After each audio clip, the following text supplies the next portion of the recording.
안녕하십니까. 반갑습니다, 여러분. 벌써 이제 19대 대통령 선거도 끝이 나고 새로운 정부가 탄생을 했습니다. 국민의 기대를 모아서 멋진 그러한 국정을 운영할 것이라고 기대에 맞지 않습니다. 나라를 다스리는 그러한 방법들도 사실 과거의 고전에 고스란히 다 쓰여 있습니다. 이러한 것들을 통해서 좀 고전에 가까운 그러한 대통령이 되셨으면 하는 그런 바람을 먼저 말씀을 드립니다. 지난 시간에는 나무에 대해서 얘기를 했습니다. 소나무와 대나무의 절개를 상징하는 그런 나무들을 얘기했는데, 이번 시간에도 이어서 나무에 대해서 한번 알아보도록 하겠습니다.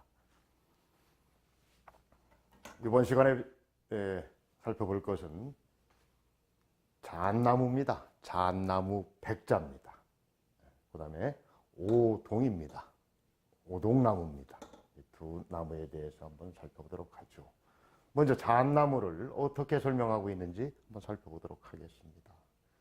글씨들이 좀 어려워서, 한자가 어려워서 몇 가지 좀 어렵게 느껴지는 한자들은 하나씩 한번 살펴보도록 하겠습니다.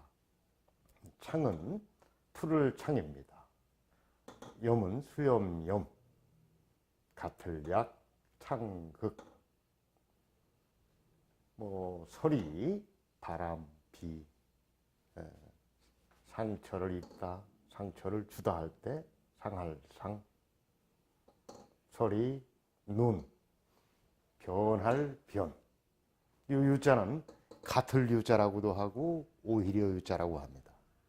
여기서는 같다는 그런 표현으로 사용되고 있습니다. 군자지, 수저로 난, 어지러울 난자죠. 한번 그러면은 이어서 한번 쭉 어떻게 설명하는지를 살펴보도록 하겠습니다. 백이라, 창염 약극하고 백갑 여상하야, 풍우 불능 상하고, 상설 불능 변하니, 유 군자지 수저로 난세야로다. 한번 그러면 전체적으로 잣나무를 소개하는 것을 한번 이어보도록 하죠. 푸른 수염이 창끝과 같고 흰 갑옷이 서리와 같아 바람과 비가 능히 상하질 못하고 서리와 눈이 능히 변화시키질 못하니 군자가 난세의 절개를 지키는 것과 같으니라. 이렇게 설명하고 있습니다. 다음에는 오동나무입니다. 오동입니다. 빌허자죠. 세봉자, 세황자입니다. 다소 좀 낯설은 글자이긴 합니다만은 깃들서자입니다. 서식지, 철새들이 와서 깃들여 지내는 곳, 쉬는 곳. 그래서 이제 서식지라고 그러죠. 깃들서자. 제목제자. 가야금 금 또는 검은고 금이라고 합니다. 비파슬. 자, 그러면 한번 살펴보도록 하죠. 오동이라. 오동은 허중지 목야라. 봉황 내서하니 기재는 중어 금수리로다. 오동나무는 속이 비어있는 나무다. 그렇지만 봉황이 와서 깃들여 둥지를 쓰는 거죠. 그 제목이 금슬이라 아름다운 소리를 내는 금슬을 만드는데, 요 중자는 가운데 중자이기도 합니다만은 맞을 중자라고도 합니다. 금슬을 만드는데 맞다, 이런 뜻이죠. 자, 그러면 먼저 잣나무를 한번 살펴보도록 하겠습니다. 잣나무의 이 수염입니다. 푸른 수염.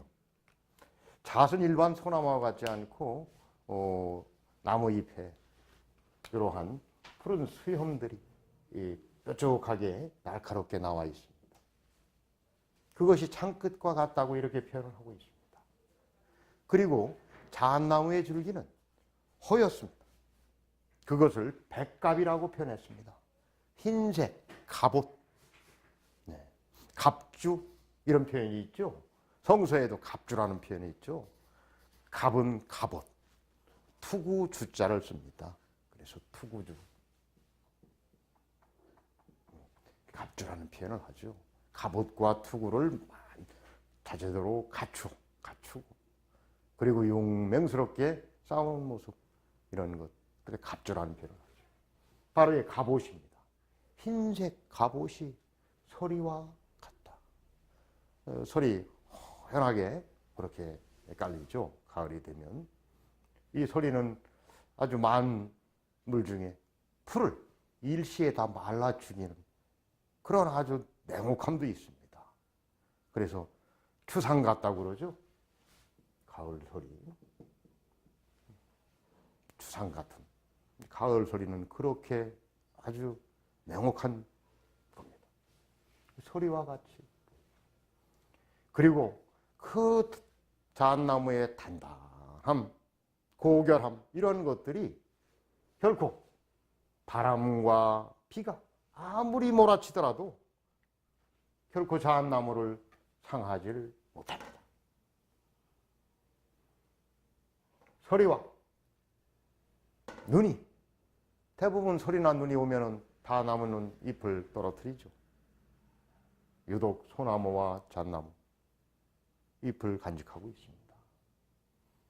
그래서 군자는 사실은 치세라고 하는 것은 뭐 다스릴 칠자라고도 합니다만은 난세의 반대옵니다. 평온하게 법에 의해서 모든 것들이 잘 다스려지는 시대, 이걸 치세라고 그러죠. 이러한 치세에는 군자의 가치가 돋보이지 않습니다. 세상에 제대로 되어 있으면 도가 있는 사람이나 도가 없는 사람이나 사실 별반 차이가 없죠.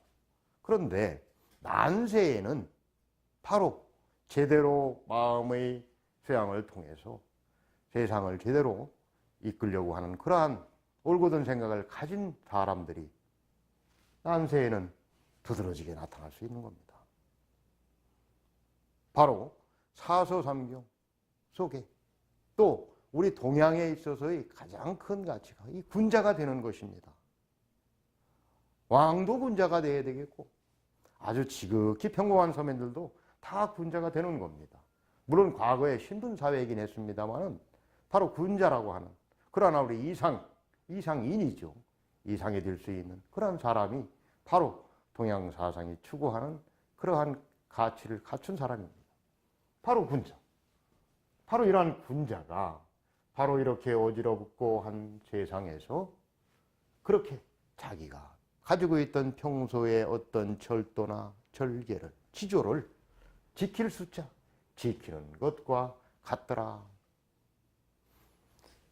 지난 시간에도 소나무를 소개해드리면서 세한연호해야 지, 송백지 후조야라 하는 말씀을 한번 드렸습니다.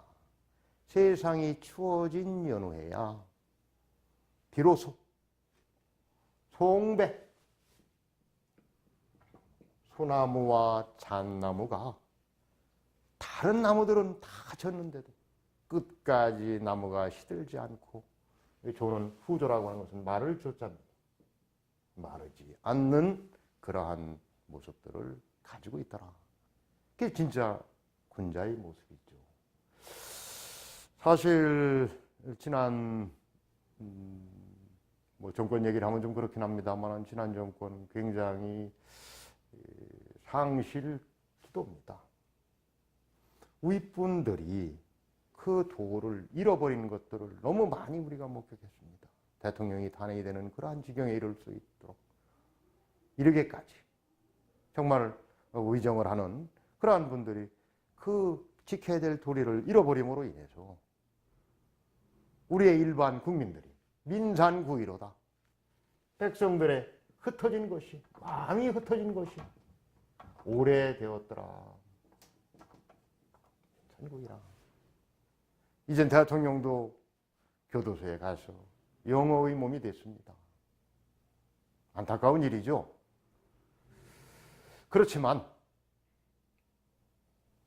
우리 동양고전에서는 그렇게 얘기합니다.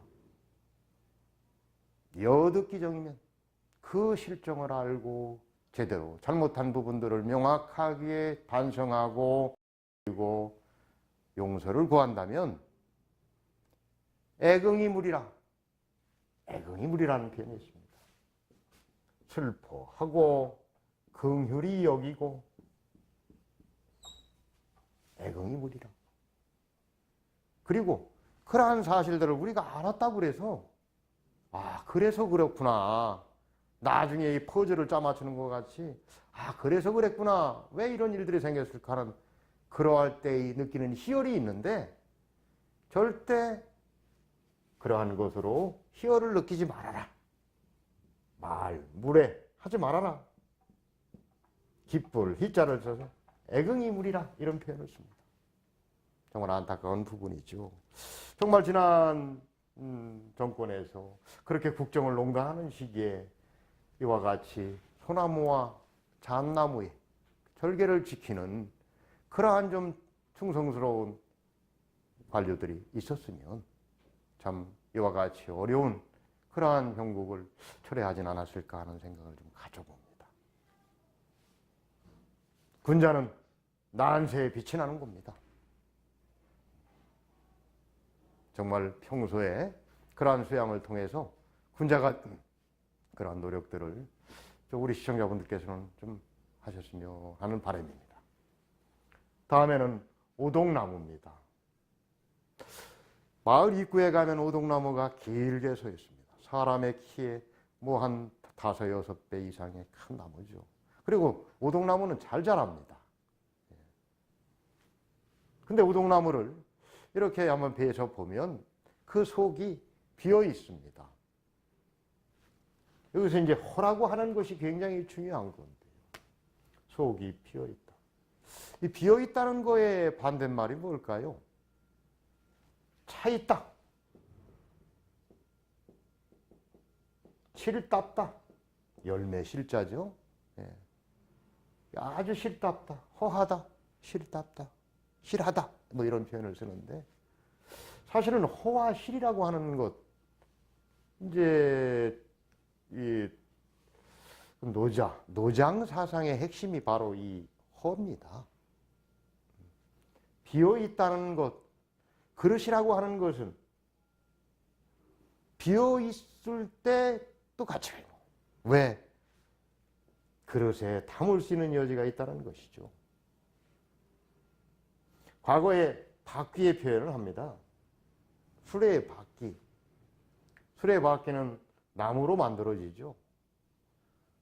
거기에 이러한 바퀴에 살들을 붙이는 거죠. 근데 정작 가운데 부분은 이렇게 큰 공간이, 동근 공간이 있습니다. 단단한 것으로 이렇게 되어 있어야만 견고해서 오래 사용할 것 같지만 이렇게 틈을 두고 공간을 두어야만 제대로 바퀴가 주변의 충격이라든지 이런 것들을 완화시켜 가면서 온전한 바퀴의 역할을 감당할 수가 있는 겁니다. 그래서 과연 이 사람이 자꾸 본인에게 뭔가를 채우고자 하는 그런 마음만 갖게 된다면 결국은 한쪽에 편중이 돼서 집착하게 되고 본인의 어떤 평정심을 놓치게 되는 겁니다.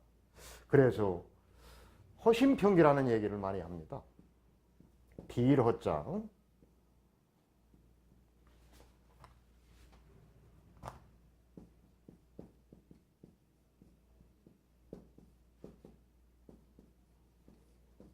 고를 평자, 기운 기자죠. 마음을 좀 비우고 기운을 고르게 하라는 얘기죠. 허심평기. 정말 이 현대를 살아가는 사람들이 허심평기하기가 쉽지 않죠. 주변에 눈에 보이는 것, 귀에 들리는 것, 이런 것들 얼마나 참 사람의 이러한 마음을 심란하게 하는 것들이 너무 많지 않습니까? 그럴 때 좀 본인이 갖고 있는 그러한 어떤 생각들, 이런 것들을 조금은 비우고 그 기운을 조금은 고르게 해서 살아가는 지혜가 필요하지 않을까. 우동나무를 보면서 그런 걸 한번 느껴봐야 될 것 같습니다. 그렇게 비어있는 나무입니다. 그런데도 보니까 봉황이 와가지고 거기에 깃드네요. 둥지를 트네요. 그만큼 봉황이라고 하는 것은 상스러운 새입니다. 정말 뭐 과거의 전설 속에 아주 국가에 정말 상스러운 일이 있을 때 한 번씩 나타나는 그런 길조라고 해서 봉황이 있죠.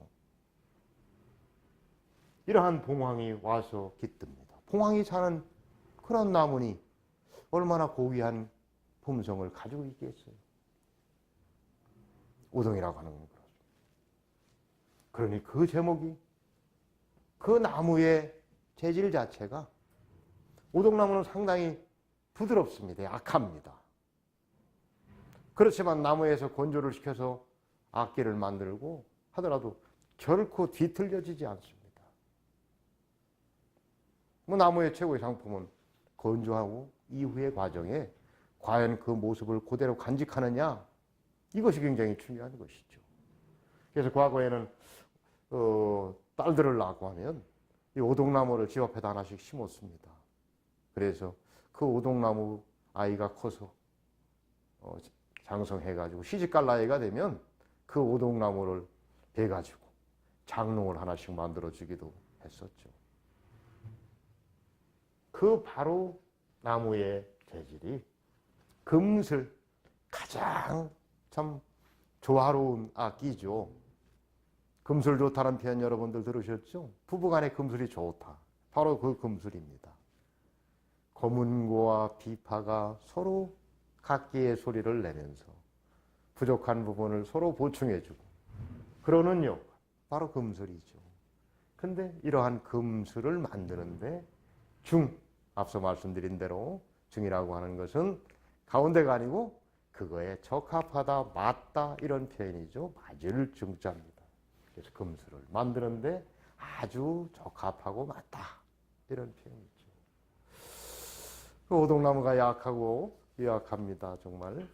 그러면서도 이와 같이 봉황이 깃들고 또 그 재질, 워낙 유약한 것 같지만 고문과 비파를 만들 정도의 그러한 최고급의 재질을 가지고 있다 하는 것 한번 생각해 볼 봄직합니다. 자, 오늘은 바로 잣나무와 우동에 대해서 한번 살펴봤습니다. 그럼 과거의 송도법에 의해서 한번 전체적으로 그 의미를 새겨보도록 하죠.